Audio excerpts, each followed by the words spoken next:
Hello. Alors, je vais l'annoncer comme ça maintenant. Je vais pas avoir le temps de monter cette vidéo. D'habitude, quand je tourne une vidéo, je fais toujours un peu de montage, je coupe des passages, tout ça. Bref. Et là, je vais pas avoir le temps de le faire. Bon, en vrai, ça m'embête un peu, mais je crois pas que ça soit très grave. Du coup, j'ai prévu de vous parler ce soir-là de un peu mon bilan des 6 mois de thèse.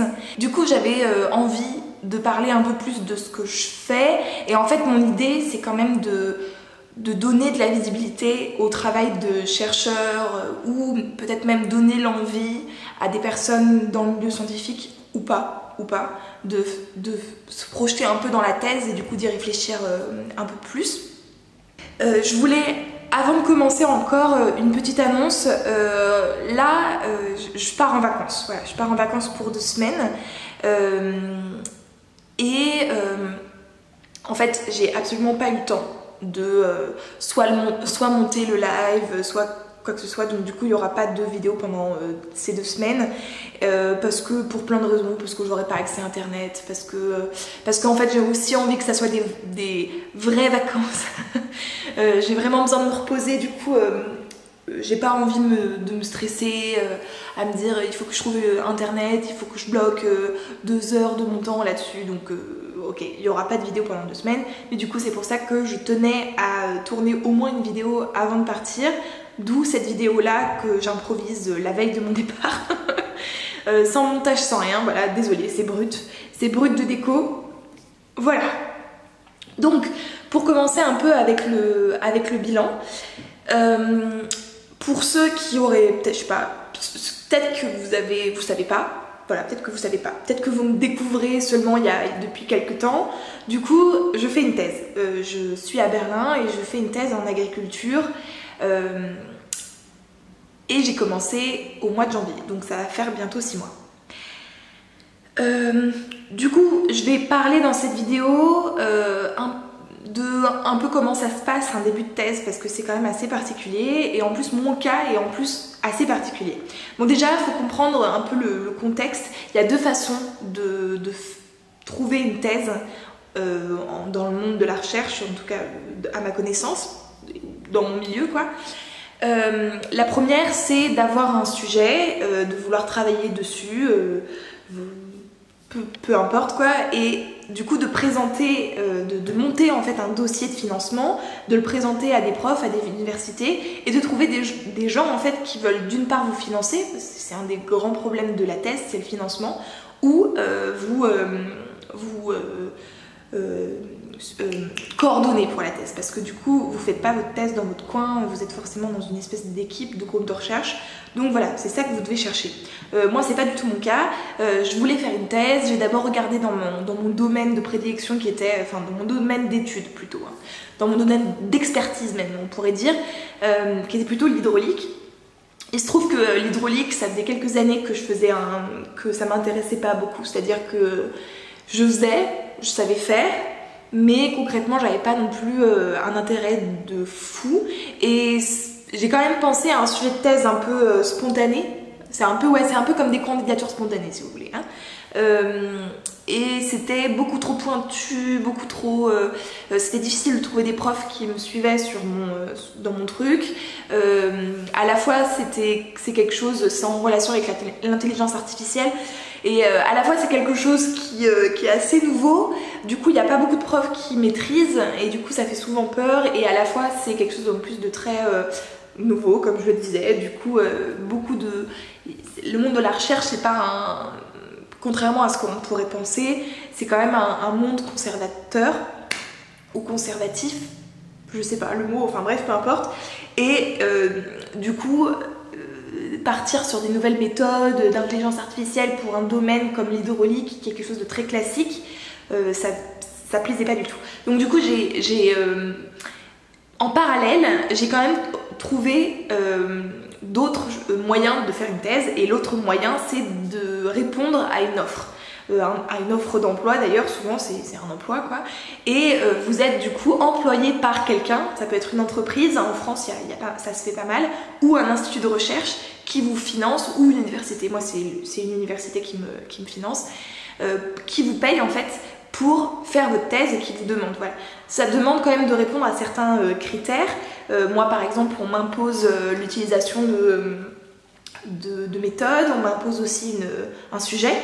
Même si le sujet c'est rarement ultra défini, vous êtes toujours un peu libre dans ce sujet-là, mais vous avez quand même une espèce un cahier des charges à respecter quand même pour obtenir vos financements.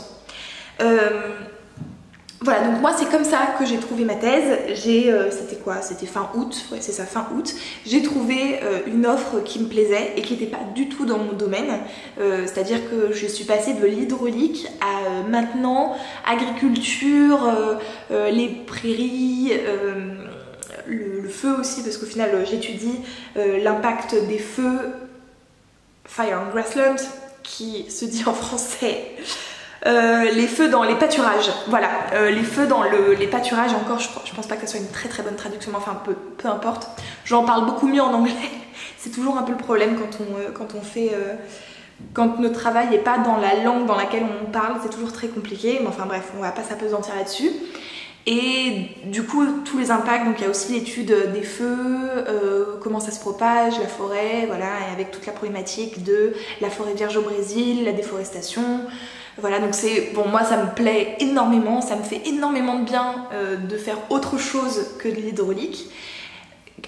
J'ai dû faire de l'hydraulique 5 ans dans ma vie, enfin c'était en tout cas les 5 dernières années de ma vie, et là le fait de changer, de voir autre chose, d'apprendre d'autres choses, ça me fait vraiment beaucoup de bien. Faut savoir en plus que l'institut dans lequel je travaille, parce que du coup je suis financée par une université mais je suis hébergée par un institut pour bosser. C'est un institut qui est quand même beaucoup tourné sur l'étude du climat, de l'écologie, avec un grand E, c'est-à-dire c'est pas juste les écolos, c'est genre l'écologie, l'étude de l'environnement, la protection de l'environnement, et du coup je suis dans un monde où concrètement je suis absolument en accord avec les études qui sont menées, les projets qui sont menés, en tout cas globalement on va dire ça comme ça. Donc en termes de est-ce que j'ai trouvé ma place? Je dis oui, et même si j'ai dû changer un peu de domaine, chose qui ne me faisait absolument pas peur, et voilà. La question quand même qu'on pourrait se poser, et ça c'est des amis à moi qui sont un peu dans le milieu de la recherche me l'ont posé aussi, du coup je vais répondre ici quand même pour si jamais vous vous posez des questions et que vous êtes amené à vous questionner de savoir si vous voulez ou non changer un peu de domaine, c'est comment est-ce qu'on change de domaine comme ça dans la science. Faut savoir que moi j'ai utilisé le vecteur outil, j'appelle ça comme ça, c'est-à-dire que quand on est ingénieur en hydraulique, on fait pas des expériences, enfin on n'est pas, bien sûr qu'il y a toute la théorie qui va derrière, mais en fait la plupart de notre temps c'est quand même beaucoup de modélisation, beaucoup de programmation, du coup c'est plus de l'informatique appliquée au milieu de l'hydraulique.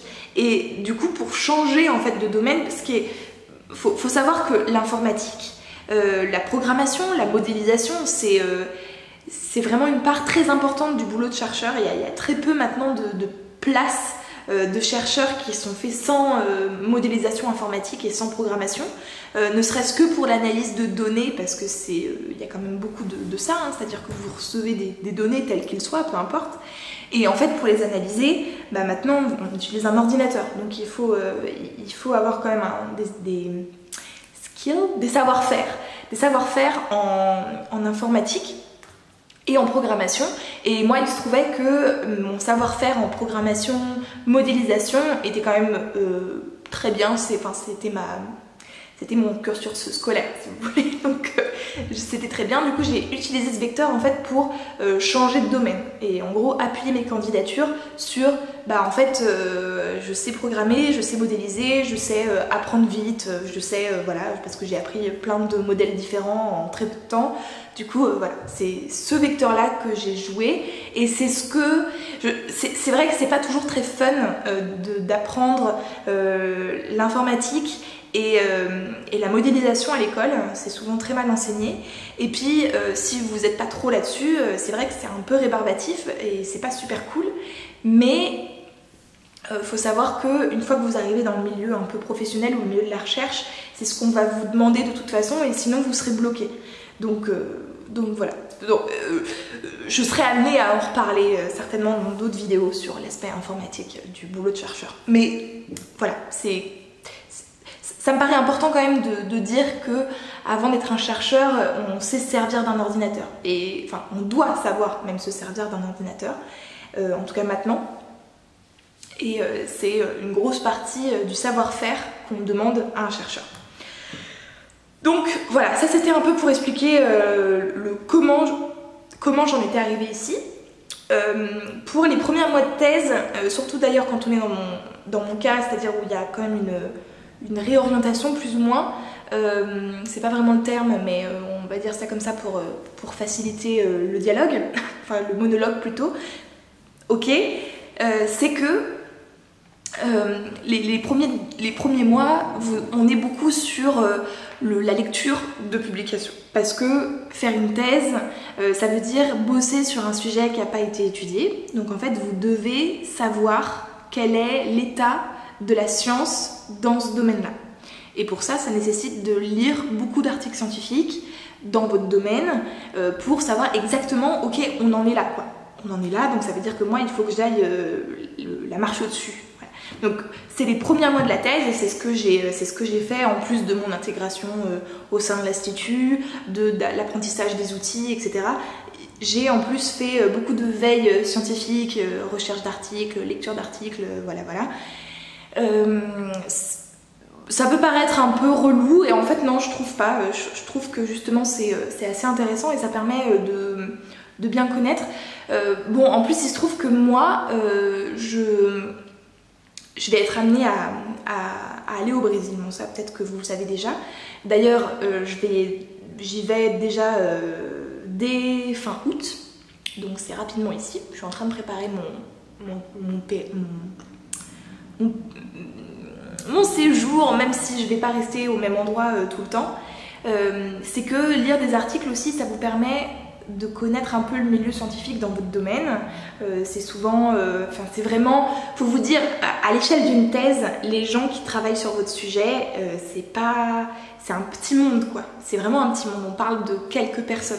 Du coup c'est vrai que moi dans mes articles, je vois popper les noms et maintenant du coup je les connais entre guillemets, en tout cas papier. Je sais où est-ce qu'ils ont travaillé, où est-ce qu'ils ont publié les articles. Et du coup, c'est assez intéressant, surtout que, comme je le disais, ma zone d'études, c'est le Brésil. Et donc, du coup, il y a beaucoup de groupes de recherche qui travaillent sur le Brésil, qui sont basés au Brésil. Et donc, du coup, ça me permet aussi d'entrer en contact avec eux.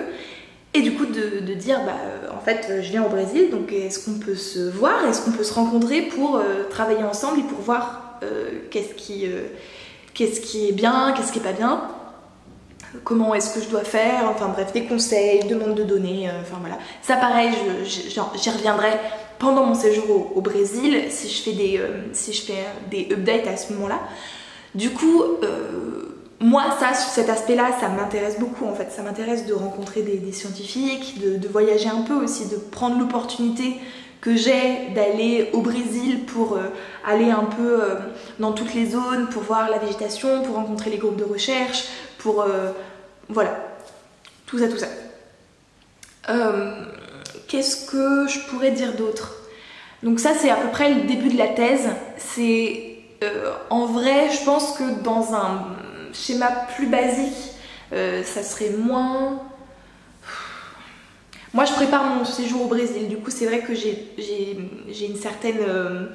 je suis très occupée, on va dire ça comme ça. Ça met une certaine deadline si vous voulez. Il faut que pour mon départ au Brésil, j'ai quand même des choses à présenter, des idées, etc. Donc c'est vrai que ça met quand même des deadlines. J'imagine que des débuts en thèse peuvent être un peu plus lents. Et encore pas vraiment parce que c'est vrai que quand on fait sa thèse dans la continuité de ses études et qu'en plus le sujet est vraiment dans la continuité, je sais pas, admettons vous faites un master en géologie sous-marine et que vous faites une thèse du coup sur quelque chose que vous avez par exemple fait pendant votre mémoire de master. Du coup, vous êtes déjà un peu lancé, vous savez, la veille des articles et tout ça, vous avez déjà fait, donc du coup, ça va c'est beaucoup plus rapide, c'est vrai, c'est beaucoup plus rapide. Aussi, un autre aspect, du boulot de chercheur, c'est pas mal de conférences, de séminaires, de workshops. Ça, j'ai pas encore vraiment commencé. La seule conférence où je suis allée, c'est des conférences. C'était une conférence sur sur les femmes dans le milieu scientifique. C'était vraiment top. Vraiment top. De toute façon, je mettrai, si vous voulez avoir un peu des aperçus de ce qui a pu se faire et ce qui a pu se dire, j'ai fait des stories sur Insta que je mettrai du coup dans le mois de mai. Je fais des stories par mois à la fin de chaque mois, enfin je rassemble mes stories. Donc du coup, je le mettrai dans les mois de mai, donc si ça vous intéresse, vous pouvez aller voir. Et voilà, mais c'est la seule conférence que j'ai pu faire et du coup, c'était pas vraiment... ça se référait pas à mon sujet directement, quoi. C'était plus quelque chose sur le développement personnel pour les chercheuses et doctorantes, donc voilà. Mais c'était vraiment bien et très très contente. Voilà, bon, je sais pas ce que ça va vraiment donner, est-ce que ça sera vraiment très intéressant. Peut-être que ça serait plus dynamique si je faisais des updates plus souvent mais plus courts. Donc je vais voir à l'avenir comment je fais. Mais là, vous comprendrez du coup que dans ma volonté de filmer une vidéo rapidement, sans montage, il valait mieux que je parle d'un sujet qui est pas difficile ou des choses comme ça. Et que du coup, c'était l'occasion de lancer du coup les bilans thèse. J'espère que ça vous aura intéressé. N'hésitez pas si vous avez des questions à me les mettre en commentaire parce que du coup ça peut peut-être être un sujet pour des prochains bilans de thèse ou pour une autre vidéo selon la question, peu importe. Voilà, je vais vous laisser parce que j'ai encore pas mal de choses à faire en plus de monter cette vidéo. Je pense que ça va à peu près. Je suis désolée si c'était un peu brouillon et si peut-être que je me suis un peu emmêlée. D'habitude, je coupe les passages un peu chiants. Là, ça sera pas le cas, j'ai vraiment pas le temps. Donc voilà, je suis désolée. Puis je vais arrêter de m'excuser parce que du coup, bon, ça va quoi, c'est pas grave, c'est pas grave. Voilà, je vous dis du coup à dans 2 semaines, 3 semaines. Je suis pas trop sûre de quand est-ce que je pourrais à nouveau poster. Et je vous dis sur Instagram, je vais poster sur Instagram pendant les vacances. Vous aurez forcément des photos de là où je vais, etc. Je vous explique pas ce que je fais. Si vous voulez voir, allez sur mon compte Insta. Et je vais vous laisser. Ciao!